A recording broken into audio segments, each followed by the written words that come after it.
Admiral Chen stood at the observation window, her hands clasped behind her back. Below her, the massive warship floated in the darkness of space. The Ragnarok was the largest thing humanity had ever built. It stretched 3 kilometers from bow to stern, covered in armor plating that gleamed under Neptune's distant sun. Today was the day the galaxy would see it for the first time. "They're arriving now, Admiral," said Lieutenant Park from his station. 6 ships, all council delegates. Chen nodded. She had expected this moment for months. The Galactic Council had heard rumors about Earth's secret project. They had demanded an inspection. Earth's government had agreed, but only because the ship was finally ready. The alien vessels docked with the Horizon shipyards one by one. They were beautiful ships, designed by civilizations thousands of years older than humanity. The Valkyrie ship looked like a floating crystal. The Thraxian cruiser was all smooth curves and golden metal. The others were equally impressive. But none of them were built for war, not real war. Chen walked to the docking bay to meet her guests. The airlock hissed open, and the delegates stepped through. Leading them was Ambassador Krelnoth, a Valkyrie whose body seemed to be made of living glass. Light moved through him in patterns that showed his emotions. Right now, those patterns were sharp and aggressive. "Admiral Chen," Krelnoth's voice came through a translator device, "we are here to inspect this weapon you have constructed." "Welcome to Horizon Shipyards," Chen said, keeping her voice calm and professional. "If you'll follow me, I'll take you to see the Ragnarok." She led them through the station's corridors to the main observation deck. When they entered, every delegate stopped. Through the massive windows, the Ragnarok dominated the view. "By the ancient lights," whispered one of the delegates, a feathered Kixthar, "it's enormous." "The Ragnarok is our first Dreadnought-class vessel," Chen explained. "She carries a crew of 2,000. She has shields strong enough to survive a solar flare. Her armor can withstand direct hits from any known weapon in the galaxy." "And her weapons?" Krelnoth asked. His internal lights were flashing red now. "Show us these weapons." Chen pressed a button on the wall panel. A holographic display appeared, showing the ship's internal structure. She highlighted a massive device that ran through the ship's core, from the engineering section all the way to the bow.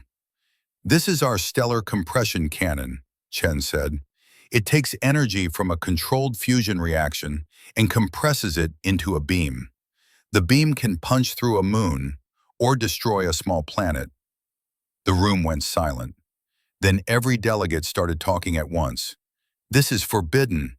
Krelnoth's voice rose above the others. "No species has built such a weapon in 50,000 years. The Pax Galactica forbids planet-killer weapons." "The Pax Galactica is your treaty, not ours," Chen replied. "Humanity never signed it." "You were not part of the galactic community when it was written," said a slug-like Drethian delegate. "But now you are, and you must follow our laws." Chen had prepared for this argument. She had practiced it 100 times. Now she spoke clearly, making sure every word was understood. 6 years ago, our explorers found something in the outer reaches. Dead worlds. Dozens of them. Entire civilizations wiped out. Not by war, not by plague. Something consumed them, stripped them down to bare rock. "You speak of the Devourers," Krelnoth said. His lights dimmed. "They are a myth, stories to frighten young ones." "We found their ships," Chen continued, "or what was left of them. We found records, warning beacons.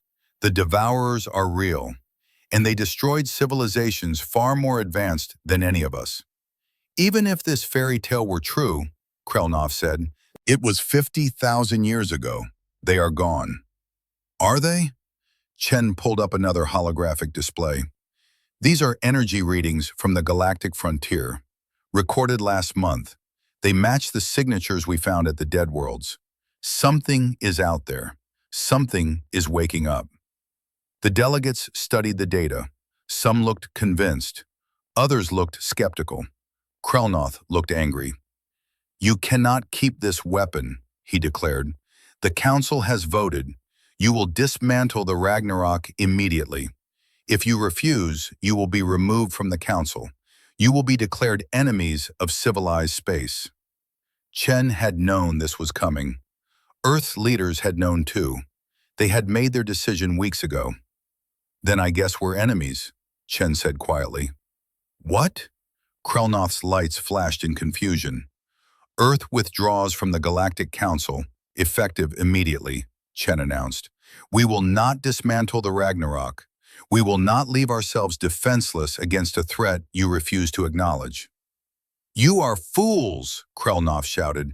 You are children playing with weapons you don't understand. You will doom yourselves.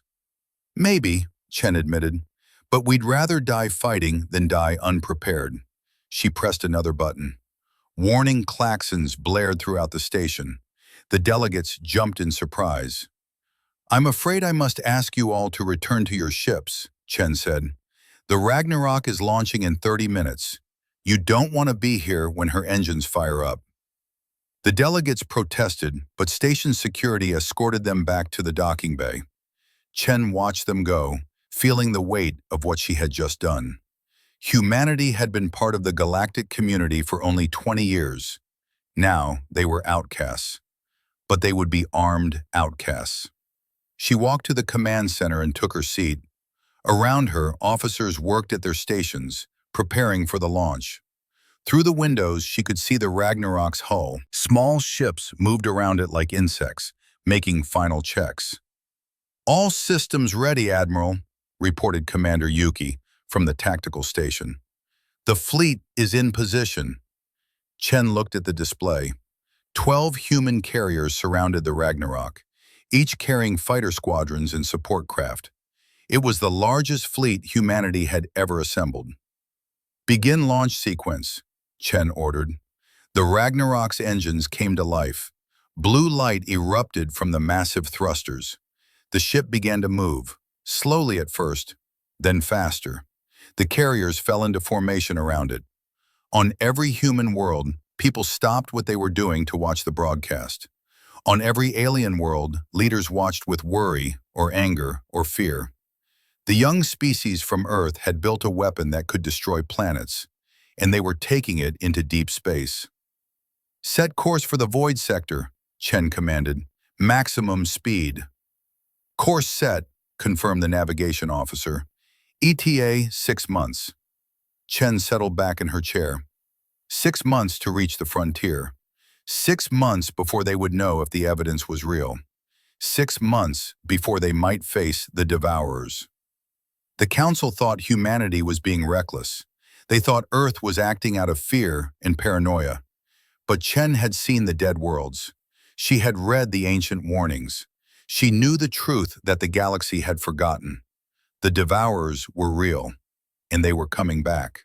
Humanity would be ready. The Ragnarok and its escort fleet jumped to faster-than-light speed, leaving Council space behind. In the stations and ships they left behind, aliens watched the departure with mixed feelings. Some thought humanity had just committed suicide. Others wondered if the humans knew something the rest of the galaxy had forgotten. On Earth, Admiral Chen's face appeared on every screen. She delivered a simple message to her people. We stand alone now, she said, but we stand armed. We stand ready. Whatever comes from the darkness, we will face it. This is humanity's promise to ourselves and to any who would stand with us. We will never go quietly into the night. The broadcast ended.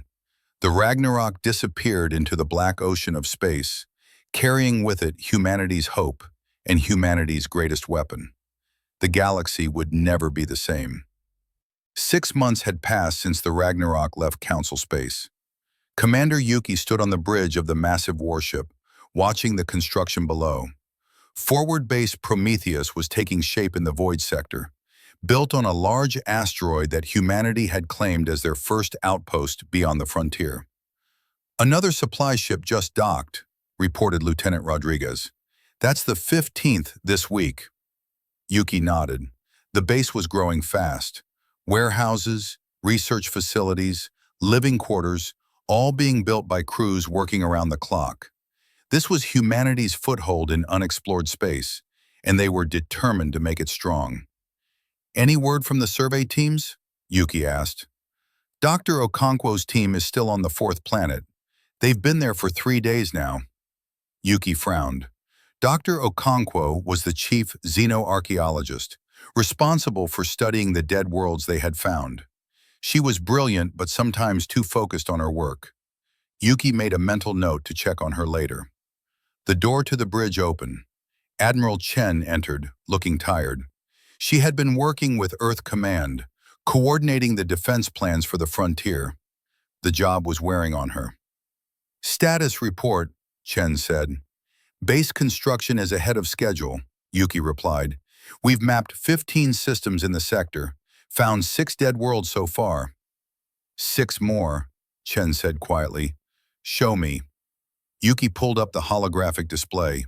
6 red dots appeared, each marking a world where civilization had once existed. Now, they were just empty rocks. "Dr. Okonkwo says the pattern is consistent," Yuki explained. "Every world shows the same signs. Cities stripped to their foundations, oceans drained. Even the soil is gone in some places. Whatever hit these worlds took everything." "How old are the sites?" "Between 48 and 52,000 years.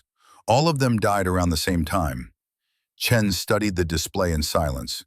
The evidence was mounting. These weren't random disasters. This was something systematic, something hungry. "And the energy readings?" Chen asked. "Still detecting them. Stronger now than when we first arrived. Dr. Okonkwo thinks we're getting closer to the source." Before Chen could respond, an alarm sounded. Lieutenant Rodriguez's hands flew across his console. "Commander, we're receiving a distress signal." "Put it through," Yuki ordered. The speakers crackled to life. A voice spoke in the hissing language of the Slick, a reptilian species. The translator kicked in. "This is Mining Colony 74 Alpha. We are under attack. Unknown vessels. They're destroying everything. Please, anyone, we need help." The signal cut off abruptly. Chen and Yuki exchanged glances. The Slick were a council species, but their colony was at the very edge of council space, right on the border of the void sector. "How far?" Chen asked. 14 hours at maximum speed, Rodriguez answered.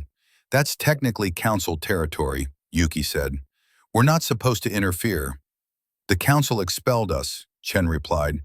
"I'd say that frees us from their rules." She turned to Rodriguez. "Sound general quarters. Recall all personnel to the Ragnarok. We're going to investigate." The ship came alive with activity. Crew members ran to their stations. Fighter pilots scrambled to their craft. Engineers fired up the main weapons systems. Within 20 minutes, the Ragnarok was breaking orbit, accelerating toward the distress signal. Yuki took the command chair as Chen stood beside her. This would be Yuki's operation. Chen was there to observe and advise, but the commander had tactical control. "All stations report ready," announced the tactical officer. "Keep weapons hot," Yuki ordered. "I want shields at maximum. If something took out a Slick colony, it's not going to be friendly." The hours passed slowly. The crew remained at their stations, tense and ready. Finally, the navigation officer spoke. "Approaching the colony, dropping out of FTL in 30 seconds. All weapons online," Yuki commanded. "Launch fighters. I want a full combat spread." The Ragnarok dropped back into normal space. What they saw made everyone on the bridge freeze. The mining colony was in ruins. Dozens of structures floated in pieces. Slick bodies drifted among the debris. And surrounding it all were ships unlike anything in any human database. They were organic. That was the only word for them. They looked like they had been grown instead of built. Black and twisted, covered in what looked like veins. They pulsed with a sickly green light. "Count T-12 enemy vessels," reported the tactical officer. They're feeding on the debris." He was right. The strange ships had extended tendrils that were absorbing the colony's remains. Metal, rock, bodies, Everything was being drawn into those ships and consumed. "Sir, I'm detecting survivors," Rodriguez said. "3 slick transport ships hiding in the asteroid field. The enemy hasn't found them yet." "Can we reach them?" Yuki asked. "We'd have to go through the enemy formation." Yuki looked at Chen. The admiral nodded slightly. This was Yuki's call. "All ships, combat formation," Yuki ordered. "We're getting those survivors out. Fire on my mark." The Ragnarok moved forward, fighters spreading out around it. The organic ships noticed them immediately. They stopped feeding and turned, moving with unnatural grace. "Enemy vessels approaching," announced the tactical officer. "Wait, they're accelerating fast, very fast." "Fire!" Yuki commanded. The Ragnarok's railguns opened up, sending thousands of projectiles at the enemy. The missiles followed, streaking through space. The weapons hit their targets, tearing into the organic hulls. But the damage was minimal. The ship's flesh sealed itself almost instantly. Wounds closed as fast as they were made. "They're regenerating!" shouted the tactical officer. The enemy ships reached the human fighters.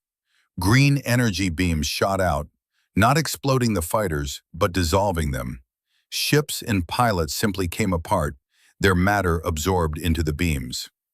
"Pull back the fighters," Yuki ordered. "Get them away from those beams." 3 fighters were already gone. The rest retreated toward the Ragnarok. The organic ships pursued, firing their dissolving weapons at the human dreadnought. The shields held, but the energy drain was massive. "Shields down to 70%, reported the defensive officer. "Those beams are draining our power." Yuki's mind raced. Conventional weapons weren't working.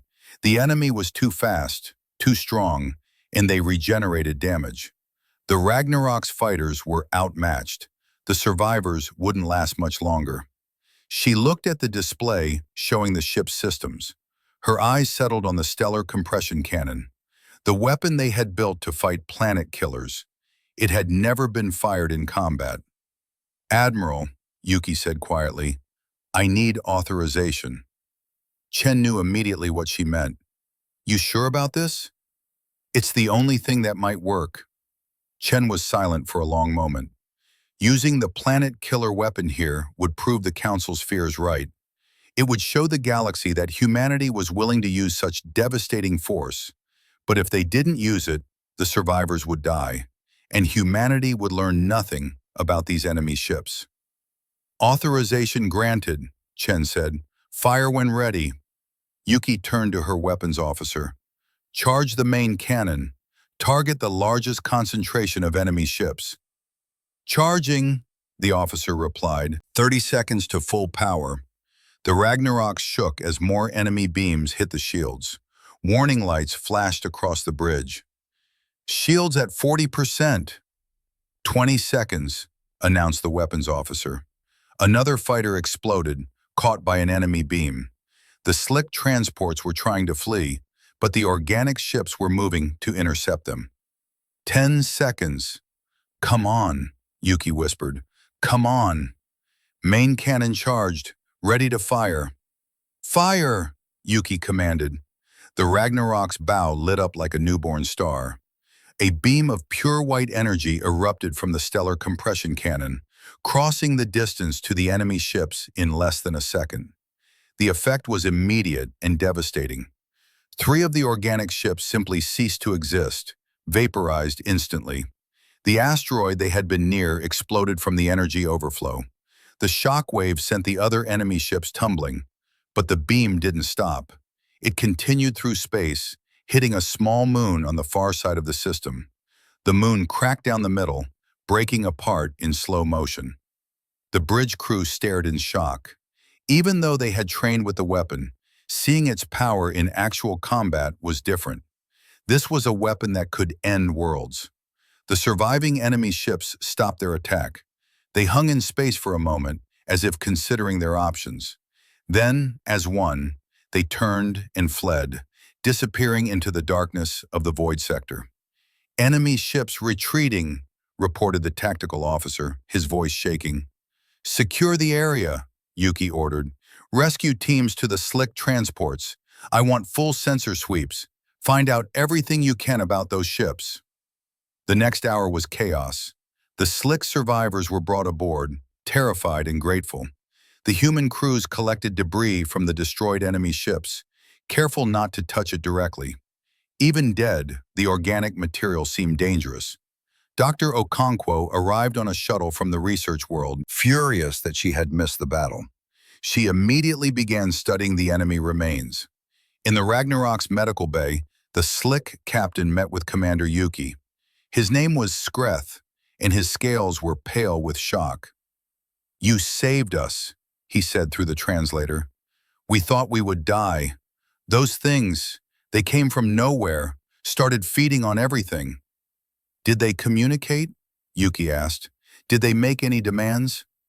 "No, they just attacked, just consumed." Skreth's eyes were haunted. "I've been mining in this sector for 30 years, never seen anything like them." "How long ago did they appear?" 3 days. Started with our outer platforms, worked their way in. We tried to fight, but our weapons did nothing." He looked at Yuki with something like awe. "What was that weapon you used? The white beam?" Yuki hesitated. "Something we built to fight enemies like these." "The council said you were dangerous, that you built weapons too powerful." Skreth made a sound that might have been a laugh. "The council is wrong. We need more weapons like yours. We need more ships like yours." Later on the bridge, Chen and Yuki watched the news spread. The Slick had recorded the battle. The recording was already being transmitted across the galaxy. Every world would soon see humanity's planet-killer weapon in action. "The council is going to lose their minds," Yuki said. "Let them," Chen replied. "We just proved the threat is real. Those ships match the signatures from the dead worlds. The Devourers aren't a myth." "They're real," Yuki agreed, "and now they know we're here." In the darkness of the void sector, where no human eyes could see, more organic ships were waking up. Thousands of them, sleeping for 50,000 years, now stirring at the presence of new prey. The Devourers were awakening, and they were hungry. The recording played on every screen across Council space. The Ragnarok firing its main weapon, the white beam cutting through space, 3 enemy ships vanishing in an instant, a moon breaking apart. In the council chambers on Velkar Prime, chaos reigned. "This is exactly what we feared." Ambassador Krelnos' lights flashed angry red. "The humans have used their planet killer. They have proven they are dangerous." "They saved slick lives," countered Ambassador Threx, a massive insectoid Krixthar. "They responded to a distress call that we ignored." "Because it was likely a trap," Krelnoth argued. "The humans created this crisis to justify their weapon." "The slick survivors tell a different story," said Ambassador Dreth, the slug-like Drethian representative. "They speak of organic ships that consume matter, ships that match old legends." "The Devourers are myths," Krelnoth insisted. "The humans are manipulating you all with fear." The argument continued for hours. The council was fracturing. Half the members demanded that humanity surrender the Ragnarok immediately. The other half wanted to know more about the organic ships. A few, mostly from frontier worlds, quietly suggested that maybe humanity had the right idea. Meanwhile, on Earth, a different kind of chaos was unfolding. Protesters filled the streets of every major city. Some carried signs supporting the military, praising Admiral Chen and Commander Yuki. Others held signs calling the Ragnarok a weapon of genocide, demanding it be destroyed. "We've become the monsters we were afraid of," shouted a protester in New York. "We're protecting ourselves," countered another in Tokyo. The United Nations was in emergency session. Representatives from every nation argued about what to do next. Some wanted to recall the Ragnarok, to make peace with the Council. Others wanted to build more dreadnoughts, to prepare for what might be coming. Admiral Chen appeared before the assembly via hologram, transmitted from forward base Prometheus. She stood straight and calm as hundreds of representatives shouted questions at her. "Admiral Chen," called the Secretary General, "you fired a planet-killer weapon without consulting Earth Command. You've made humanity enemies across the galaxy. What do you have to say?" Chen waited for the room to quiet. When she spoke, her voice was clear and steady. "I have seen the dead worlds," she said. "I have walked through cities that were stripped to bedrock. I have read warnings left by civilizations that knew they were about to die. And 3 days ago, I saw the enemy that killed them." She pulled up the footage from the battle. Not the dramatic shot of the Ragnarok firing, but the earlier moments. The organic ships feeding on the colony, the slick bodies being consumed, the fighters dissolving under green beams. "This is what we face," Chen continued. "Not a political rival, not a territorial dispute, an enemy that sees all matter as food, all energy as fuel. They don't negotiate, they don't take prisoners, they consume." "But your weapon destroyed a moon," a representative shouted. "You could destroy Earth with that weapon." "Yes," Chen agreed simply. "I could. Any of my officers could. We have that power, and we choose not to use it except against this enemy. That choice, that restraint, is what separates us from them." She paused, letting that sink in. "The Council wants us to disarm. They think they can maintain peace by forbidding powerful weapons. But peace without strength is just waiting to be conquered. Our ancestors learned that lesson many times. We won't forget it." "What are you proposing?" asked the Secretary General. "I'm proposing we build more dreadnoughts. We share our technology with any species willing to defend themselves. We create a real defense fleet, not a peacekeeping force. We prepare for what's coming." "And if the Council opposes us?" Chen's expression hardened. "Then they can get out of our way." The UN voted. It was close, but the decision came down in favor of Chen's proposal. Earth's shipyards began working on new dreadnoughts. Production facilities that had been built for civilian ships were converted for military use. Humanity was going to war footing. But humanity wasn't alone. Ambassador Threx of the Krixthar contacted Earth directly, bypassing the Council. His insectoid face filled the screen as he spoke with Chen. "My people remember the old stories," he said. "The Devourers, the Great Consumption. We thought they were legends told to make us grateful for the Pax Galactica. But we kept some of the old defensive technology just in case. We would like to share it with you." "In exchange for what?" Chen asked cautiously. "Protection. When the swarms come, our worlds are on the frontier. We will be among the first to fall. We need your dreadnoughts. We need your weapons." Other species followed. The Slick Mining Guild reached out, offering refined metals and rare elements for ship construction. A small empire of aquatic beings called the Thausur provided advanced shield technology.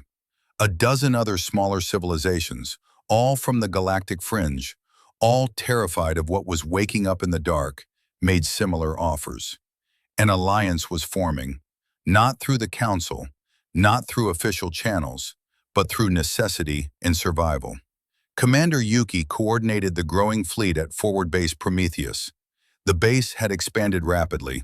What had been a mining outpost was now a fortress, ringed with weapons platforms and defended by human and alien ships. "How many do we have?" Admiral Chen asked during a command meeting. 47 ships, Yuki reported. The Ragnarok, 12 human carriers, and 33 alien vessels. Not much against what might be out there, but it's a start. "And the new dreadnoughts?" "Earth expects to launch the second one in 4 months. 2 more are under construction. The Krixthar are building their own version with our help." Dr. Okonkwo entered the meeting room, looking excited and terrified at the same time. She had been studying the organic ship debris constantly. "I need to show you something," she said without preamble. She pulled up a holographic display showing the structure of the enemy ships. "These aren't ships in the traditional sense. They're alive, grown, not built. The organic material is incredibly advanced, almost impossible to analyze. Can we fight them? Yuki asked. With conventional weapons? No. They regenerate too fast. But the stellar compression weapons work because they don't just damage the ships, they completely vaporize them. No material left to regenerate from. So we need more of those weapons, Chen said. Yes, but there's something else. Okonkwo's expression grew darker. I've been comparing the ship samples with material from the dead worlds. They match. These ships are made from the same organic technology. But here's what scares me. The material from the dead worlds is 50,000 years old. The material from these new ships is identical. Not similar, identical. Down to the molecular level. What does that mean? Asked Yuki. It means they don't age. They don't degrade. They can sleep for 50,000 years and wake up exactly the same. And if they can do that, she paused, they could be anywhere, hidden, waiting. We might have already passed 1,000 sleeping ships and never known it. The room went silent as everyone absorbed this information. Then we need to find them before they all wake up, Chen said finally.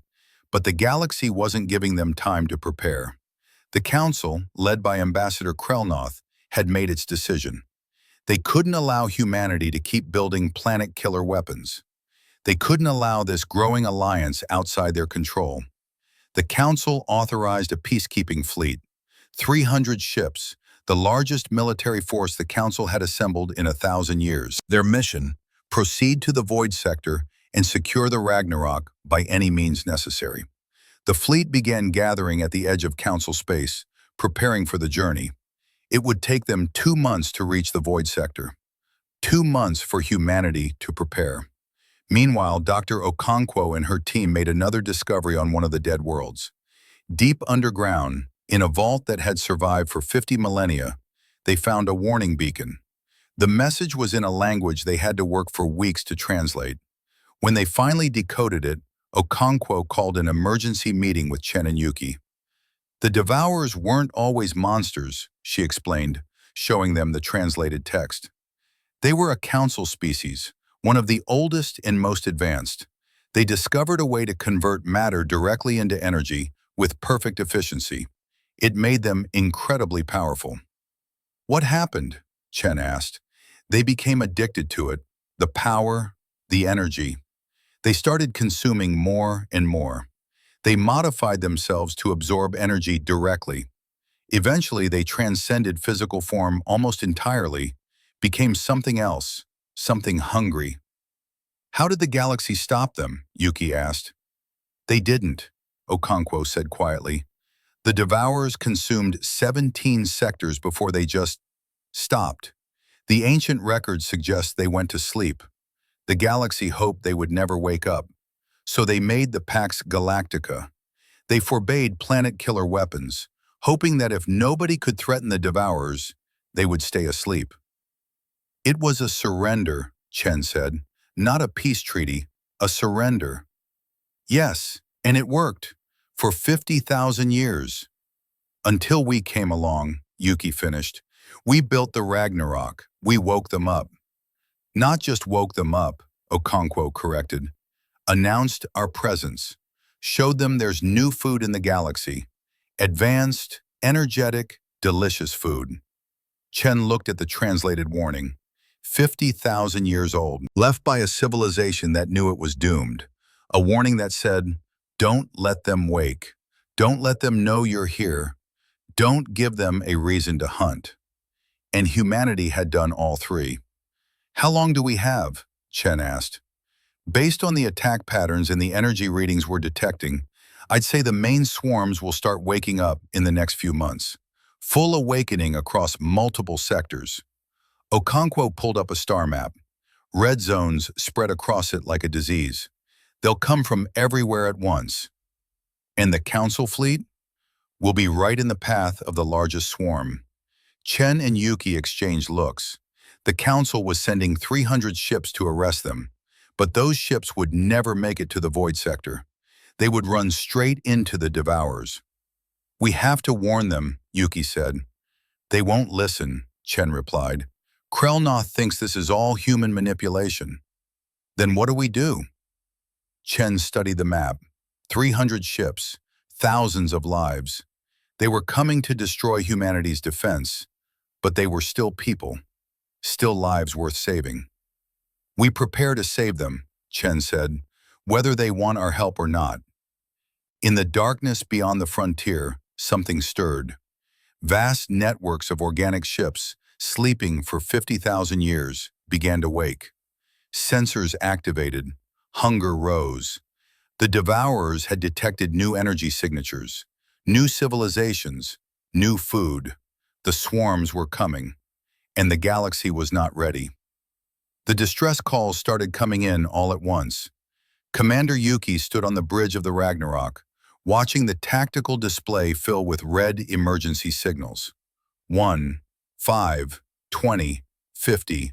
They kept coming, spreading across multiple sectors like drops of blood in water.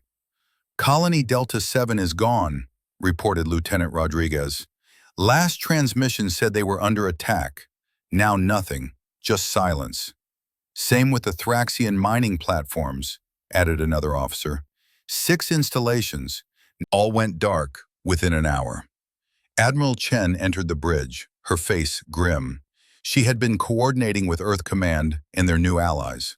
The news from everywhere was the same, bad and getting worse. How many colonies have we lost? She asked. 15 confirmed destroyed, Yuki answered. Another 30 haven't responded to hails. We have to assume they're gone too. 45 colonies, Chen said quietly. Thousands of lives, in less than 6 hours. The tactical display updated. A massive cluster of red contacts appeared on the edge of Council space. Hundreds of signals, thousands. The computer struggled to count them all. What is that? Asked Rodriguez. That, said Dr. Okonkwo from her station, is the main swarm. The Devourers are fully awake now. The swarm was moving, not randomly, but with purpose. It was heading directly toward the heart of Council space. And directly in its path was the Council's peacekeeping fleet, 300 ships strong, still on their way to arrest humanity for building the Ragnarok. They don't know what's coming, Yuki said. Their sensors aren't advanced enough to detect the swarm at this range. We need to warn them, Chen said. She turned to the communications officer. Open a channel to the Council fleet, all frequencies. Channel open, Admiral. Chen took a breath. She was about to offer help to people who had declared humanity outlaws. People who were coming to take her ship by force. But that didn't matter now. Council fleet, this is Admiral Chen of the human vessel Ragnarok. You are heading into a trap. A massive devourer swarm is converging on your position. You need to change course immediately. I repeat, you are in extreme danger. The response came quickly. It was Ambassador Krelnoth's voice, cold and hostile. Admiral Chen, your attempts at manipulation are transparent. We will not be diverted from our mission. You will surrender your vessel or face the consequences. This isn't manipulation, Chen replied, her voice rising. We're detecting thousands of enemy ships on an intercept course with your position. Check your long-range sensors. Our sensors show nothing. This conversation is over. Council fleet, out. The channel closed. Chen slammed her fist on the armrest of her command chair. They cut me off. The idiots cut me off. Their sensors are older technology, Okonkwo explained. They won't detect the swarm until it's too late, maybe 30 minutes of warning at most. Yuki studied the tactical display. The Council fleet was still moving forward, unaware. The swarm would reach them in approximately 4 hours. We could reach them in time, Yuki said slowly, if we left now. They came here to arrest us, Rodriguez pointed out, to take the Ragnarok. I know, Yuki said, but they're still people, still lives. Chen looked at her second in command. Yuki was right, of course, but taking the Ragnarok and their small fleet into that situation was risky. They might not be strong enough to make a difference. They might lose their only planet-killer weapon trying to save people who wanted to destroy them. But Chen had not joined the military to calculate acceptable losses. She had joined to protect people. All ships prepare for immediate departure, Chen ordered. Set course to intercept the Council fleet. Maximum speed. Ma'am, what about the base? Asked Rodriguez. If we leave, it's defenseless. The base has shields and weapons platforms. It'll have to hold. Those people out there won't survive without us. The Ragnarok and its escort fleet jumped to FTL speed. Behind them, forward base Prometheus sealed its doors and powered up its defensive systems. Alone on the frontier, a small human outpost waited to see if it would survive the night. The journey to intercept the Council fleet took 3.5 hours. Every minute, the tactical display updated with new information. The swarm was massive, larger than anything they had predicted. Final count is showing over 4,000 enemy vessels, reported the tactical officer. Sir, the Council fleet only has 300 ships. I can do math, Chen said dryly. What about our fleet? The Ragnarok, 12 carriers, 33 allied ships, 46 total. 46 against 4,000. The numbers were impossible, but they were committed now. They dropped out of FTL space directly in front of the Council fleet.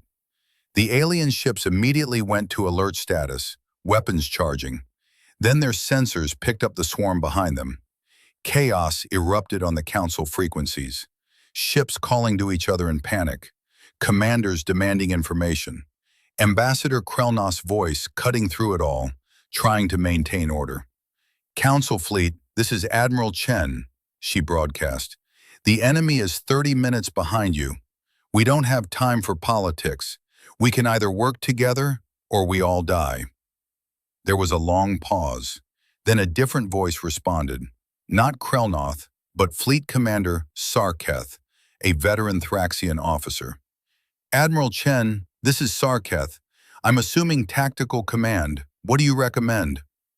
Form up with our ships, combine defensive formation, target their lead elements and try to break their momentum. Understood. Council fleet, assume formation Beta 7, coordinate with the human vessels. Commander, this is against orders. Krelnoth's voice cut in. We were sent to arrest them. Ambassador, with respect, shut up, Sarketh replied. I'm not dying because of your pride.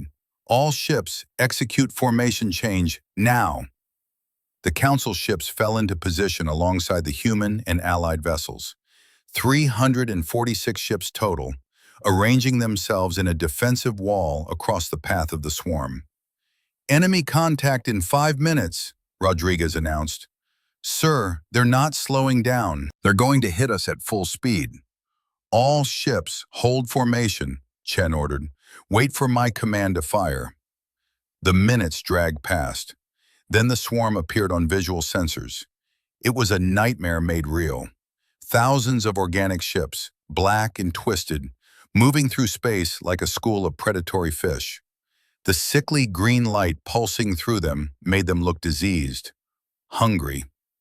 2 minutes, Rodriguez said. Chen watched them come. She had fought them before, but that had been 12 ships.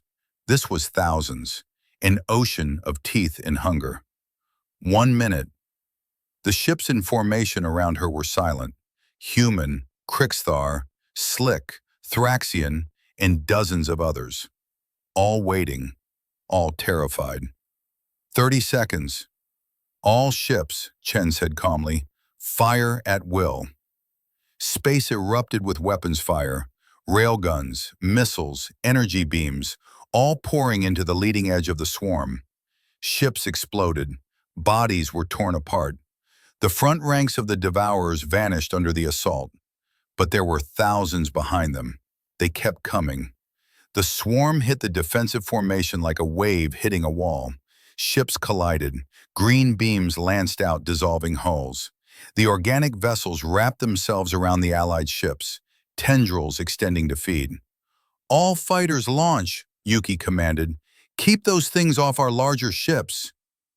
Hundreds of small craft poured from the carriers, engaging the Devourers in close combat. Pilots screamed battle cries in a dozen languages. Ships exploded on both sides. On the Council flagship, a crystalline Valkyrie cruiser, Ambassador Krelnoth watched the battle in horror. These were the Devourers. They were real, and they were destroying everything. "Admiral Sarketh," he called, "our weapons aren't working. They regenerate too fast." "I know," Sarketh replied. His ship shook as another hit landed. "We need more firepower." "Ragnarok, this is Sarketh," Chen heard on her comm. "We can't stop them. Our weapons are useless." "Pull your ships back to second line," Chen ordered. "Cover our flanks. We'll handle the front." "What are you going to do?" "What we built this ship for." Chen turned to Yuki. The commander already knew what was needed. "Charge the main cannon," Yuki ordered. "Target the center of their formation." "Charging," confirmed the weapons officer. "Sir, at this range, the blast will catch some of our fighters." "I know. Recall them. Now." The order went out. Fighters broke off and ran for the carriers. Some made it. Others were caught by the Devourer's beams, dissolving into nothing. Main cannon charged. "Fire!" Yuki commanded. The white beam lanced out again, that terrible light that could end worlds. It cut through the Devourer swarm like a sword through flesh. Hundreds of organic ships simply ceased to exist. The ones nearby were sent tumbling by the shockwave. For a moment, the swarm hesitated. Then it adapted. "Sir, they're spreading out," Rodriguez shouted. "They're not clustering anymore." The Devourers had learned. They weren't stupid. They were changing their tactics, making themselves harder to target with the stellar compression weapon. "We need to stop them from adapting," Yuki said. "How?" Dr. Okonkwo had been working frantically at her station. Now she looked up, her eyes wide. "I have an idea. The energy signature from the cannon, they're resonating with it. They're feeding on the energy we're putting out. What if we reverse the polarity? Make our weapons toxic to them instead of food?" "Can you do that?" Chen asked. "I think so, but I'll need time to modify the weapons. At least 20 minutes. "We don't have 20 minutes. As if to prove her point, another section of the defensive formation collapsed. 3 council ships were swarmed and destroyed in seconds. "Then buy me the time," Okonkwo shouted, running for the engineering deck. The battle became desperate. Ships burned. People died. The Devourers pressed forward relentlessly. The combined fleet was losing. On the Council flagship, systems were failing. Krelnoth's crystalline body was cracked, injured by an explosion. He pulled himself to a console and opened a channel to the Ragnarok. "Admiral Chen," he said weakly, "I was wrong. I'm sorry. We should have listened." "Save it for after we survive," Chen replied, "assuming we do. If we don't, thank you for coming, for trying." A massive Devourer vessel, larger than any they had seen, emerged from the swarm. It headed straight for Krelnoth's flagship. "All nearby ships, protect the Council flagship," Chen ordered. Several vessels moved to intercept, human and alien together. They poured fire into the massive Devourer, but it kept coming. It reached the flagship and began to feed, tendrils wrapping around the crystalline home. "This is Sarketh," the Thraxian commander's voice came over the comm. "I'm moving in." "Negative," Chen replied. "You'll be destroyed." "Maybe, but I won't watch Krelnoth die while I do nothing." Sarketh's ship, already heavily damaged, accelerated toward the massive Devourer. It crashed into the organic vessel at full speed, the explosion massive enough to destroy both ships. The blast also drove the Devourer away from Krelnoth's flagship. "Sarketh!" Krelnoth screamed. "No!" "I've got it," Dr. Okonkwo's voice came through. "Activating the counter frequency now." The Ragnarok's weapons systems changed their output. Instead of the normal weapons fire, they now pulsed with a different energy signature. When the beams hit the Devourers, the organic ships didn't just take damage. They recoiled. They screamed, if such things could scream. "It's working!" Rodriguez shouted. "They're taking real damage." "Transmit the frequency to all ships," Chen ordered. Now! The data spread across the fleet. Ships modified their weapons systems on the fly.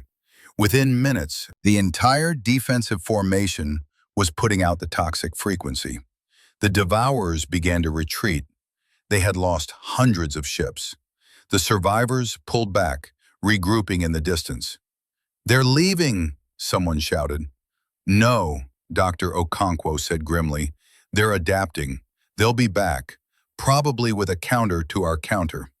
"Then we need to end this now," Chen said, "while they're vulnerable."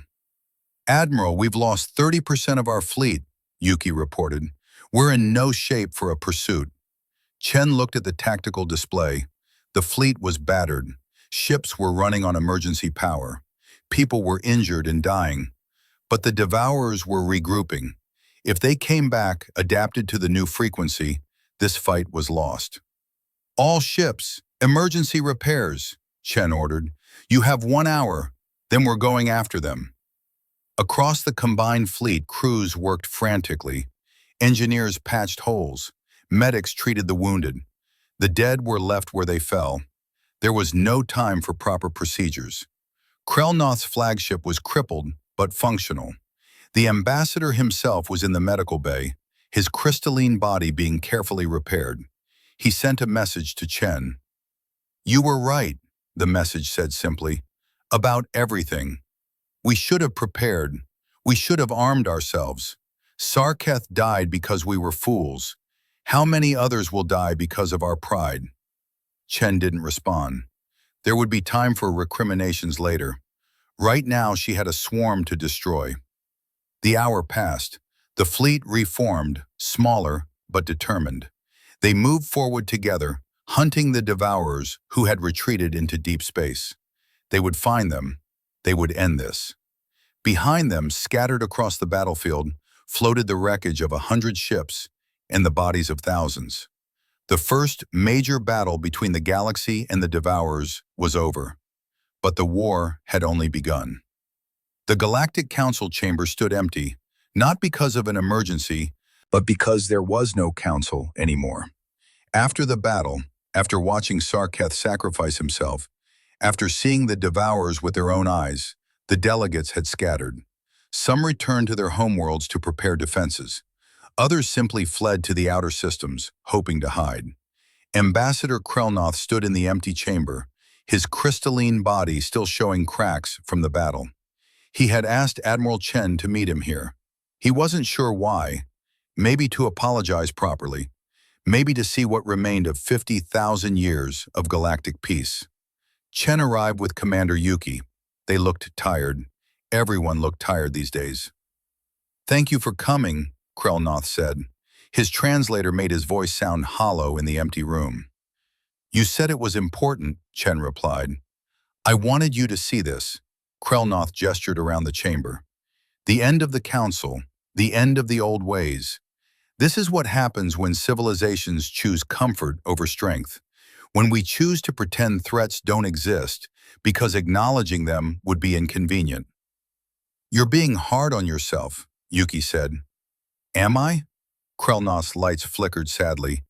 "Sarketh died protecting me. Thousands died because we didn't prepare, because we punished you for being ready. The Devourers were in our legends, in our oldest records. We chose to call them myths because believing was frightening." "What will you do now?" Chen asked.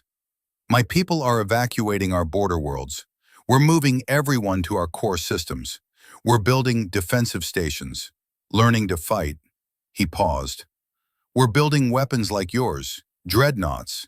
We've already started sharing technology with other species. Your counter frequency saved us. Now we must save ourselves." "The Council?" "Dead. Some species will try to rebuild it, but it won't be the same.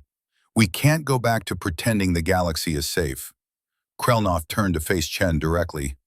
"You were right, Admiral, about everything. I'm sorry it took so much death for me to see it." "I wish I'd been wrong," Chen said quietly. After leaving the council chamber, Chen returned to her office aboard the Ragnarok. The ship was still being repaired after the battle, but it was functional. She had reports to read, decisions to make. Earth Command wanted updates constantly. Yuki entered with a datapad. Latest numbers from the frontier. The Devourers have attacked 23 more colonies in the last week. We've managed to evacuate most of them, but the attacks are increasing in frequency. How many dreadnoughts do we have operational now? The Ragnarok, obviously. The second human dreadnought, Valkyrie, launched last week. The Kriegsthar finished their first one, the Defender. 3 total.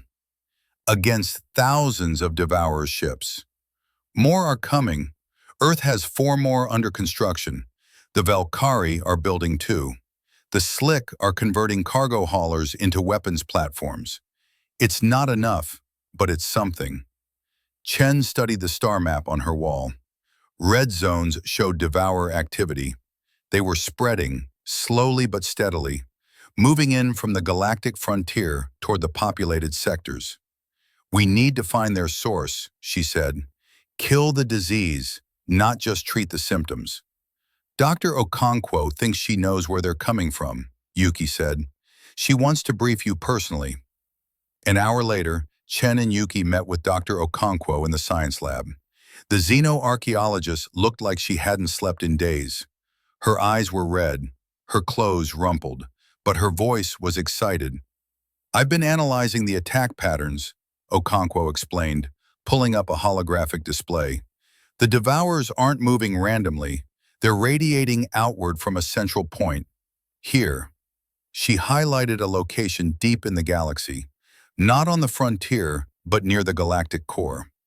That's thousands of light years from the frontier, Chen said. Why would they be coming from there? Because that's where they sleep, or slept before we woke them. I've been cross-referencing ancient records from dozens of species.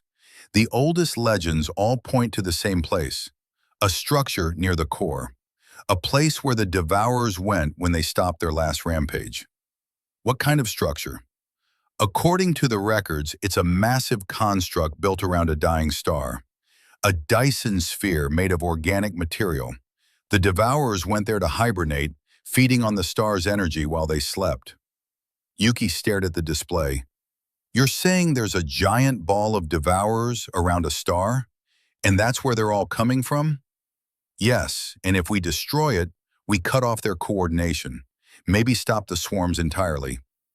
Or make them incredibly angry, Chen said. How do we destroy something that big? With everything we have, multiple dreadnoughts all firing at once, overload the stellar compression cores and create a chain reaction. Ignite the dying star and burn the whole structure. That would destroy any ships nearby, Yuki said slowly. Yes, it would. Chen understood immediately. This was a suicide mission. Ships would have to get close to the structure, close enough for the blast to be effective. They wouldn't escape the explosion. Who would volunteer for that? Chen asked. I would, Yuki said immediately. The Ragnarok would, if it means ending this threat. Commander! Sir, someone has to do it. Better us than waiting for the Devourers to consume the entire galaxy. We built this ship to fight this fight. Let's use it. Chen wanted to argue, wanted to find another way, but she had seen the projections. If the Devourers kept spreading at their current rate, they would reach the populated core systems within 2 years. Billions would die. Entire civilizations would be consumed. Let me talk to Earth Command, Chen said finally. This isn't a decision I can make alone. The meeting with Earth's leadership took place over quantum communication, real-time despite the distance. The President, the Joint Chiefs, representatives from the UN, all listened as Chen laid out the plan. You're proposing we send our ships on a suicide mission, the President said. I'm proposing we end this war before it consumes the galaxy, Chen replied. Every day we wait, more colonies fall, more people die. We have an opportunity to strike at their heart. How many ships would we lose? Best case, 3 to 5 dreadnoughts. Worst case, the entire strike force. That's unacceptable. What's unacceptable is doing nothing, Chen's voice rose. We built these weapons to fight this enemy. We train these crews for exactly this situation. Let us do our jobs." There was silence on the other end. Finally, the president spoke. "I'll put it to a vote. But Admiral, if this goes forward, you're not leading it. We need you alive to coordinate the overall defense." "Then who?" "Commander Yuki. She's proven herself in combat. She knows the Ragnarok better than anyone, and she's already volunteered." Chen closed her eyes. She had known this was coming, but hearing it spoken aloud made it real. "Understood, sir." The vote passed. The mission was approved. Earth would send 2 dreadnoughts, Ragnarok and Valkyrie. The Krixthar would send Defender. Other species contributed escort ships and supplies. In total, 50 vessels would make the journey to the galactic core. Commander Yuki spent her last week on Earth saying goodbye. She visited her family in Tokyo, said farewell to friends, walked through parks and streets, memorizing the feel of her homeworld. On her last day, Admiral Chen met her at the spaceport. "You don't have to do this," Chen said. "I can find someone else." "No, you can't," Yuki replied with a sad smile. "The Ragnarok is my ship, my crew. If we're going to die, we die together. I should be going with you. You're needed here. Someone has to hold the galaxy together while we're gone. That someone is you." They embraced, 2 warriors who had fought side by side, now parting for the last time. "Give them hell," Chen said. "Always," Yuki replied. The strike force left 1 week later, 50 ships, heading toward the galactic core. The journey would take 3 months. 3 months to reach the Devourer Nexus. 3 months to prepare to die. Aboard the Ragnarok, Yuki addressed her crew. 2,000 people from every nation on Earth, all volunteers, all knowing they weren't coming back. "We're going to end this," she told them. "The Devourers think they can consume the galaxy. They think we're just food. They're wrong. We're humans. We're Krixthar. We're Slick and Velkari and 100 other species who refuse to die quietly. And we're going to teach them that some food fights back." The crew cheered, not because they wanted to die, but because they believed in the mission, believed that their sacrifice would mean something. The 3 months passed slowly. The strike force fought through Devourer territory, losing 2 escort ships. They mapped the enemy movements, sent data back to the defense fleet. Every piece of information might help the galaxy survive. Finally, they reached it, the Nexus, a massive sphere of organic material wrapped around a dying red star. It pulsed with sickly light, alive and hungry. Around it swarmed millions of Devourer ships, like insects around a hive. "That's bigger than I expected," said Dr. Okonkwo, who had insisted on coming despite the danger. "Can we destroy it?" Yuki asked. "If we can get close enough, the dreadnoughts need to form a triangle around it, then overload their cores simultaneously. The chain reaction will ignite the star." "How close?" "Within the swarm." Yuki looked at her tactical display. "Millions of enemy ships. They would never make it through. Then we make a path. All escort ships form up on the dreadnoughts. We're going in." The battle was immediate and brutal. The Devourers swarmed the human ships, desperate to protect their nexus. Green beams lanced out. Ships exploded. The escort vessels fought and died, buying time for the dreadnoughts to push forward. The Defender was the first to reach position. The Krixthar commander, an insectoid named Tekrix, sent a final message. "Position achieved. It has been an honor fighting with you." The Valkyrie was next, its human crew singing old Earth battle songs as they moved into place. The Ragnarok was last. Yuki watched her crew at their stations, calm and professional, even as the ship shook from impacts. These people had trusted her, followed her, and she was leading them to their deaths. "All crew, this is Commander Yuki. We're in position. Initiate core overload on my mark." "Core overload ready," confirmed engineering. "Commander," Dr. Okonkwo said from her station, "it's been a privilege." "The privilege was mine, Doctor." Yuki looked at her crew one last time. at Lieutenant Rodriguez, who had been with her from the beginning, at the weapons officer who had fired the first shot against the Devourers, at Dr. Okonkwo, who had solved the puzzle that might save the galaxy. All ships, mark. 3 dreadnoughts began overloading their stellar compression cores, energy built to impossible levels. The dying star at the center of the nexus began to pulse, responding to the massive power being generated. 30 seconds to detonation, announced engineering. The Devourer swarm realized what was happening. They abandoned their other targets and threw everything at the 3 dreadnoughts. The Ragnarok's shields failed. Hull breaches appeared across all decks. 15 seconds. It's working, Dr. Okonkwo said, watching her instruments. The star is igniting. We did it. Yes, Yuki said quietly. We did. 5 seconds. Yuki closed her eyes, thought of Earth, of Admiral Chen, of everyone they were saving. Goodbye, she whispered. The 3 dreadnoughts exploded simultaneously. The chain reaction was instant and catastrophic. The dying star ignited, blazing white-hot. The organic sphere around it burned. The Devourer swarm was consumed in the inferno, millions of ships vaporizing in seconds. A new star was born, small, temporary, but bright enough to be seen across the galaxy. Admiral Chen watched from Earth as the sensors detected the explosion. She stood at the window, tears streaming down her face, as the data confirmed what she already knew. Yuki was gone. The Ragnarok was gone. 3,000 people dead in an instant, but the Devourer attack stopped. Across every sector, the organic ships ceased their advance. Without the Nexus coordinating them, they became confused, disorganized. The remaining swarms were defeated within weeks. The war was over. The galaxy was saved. 1 year later, Chen stood at the opening ceremony of the new Galactic Alliance.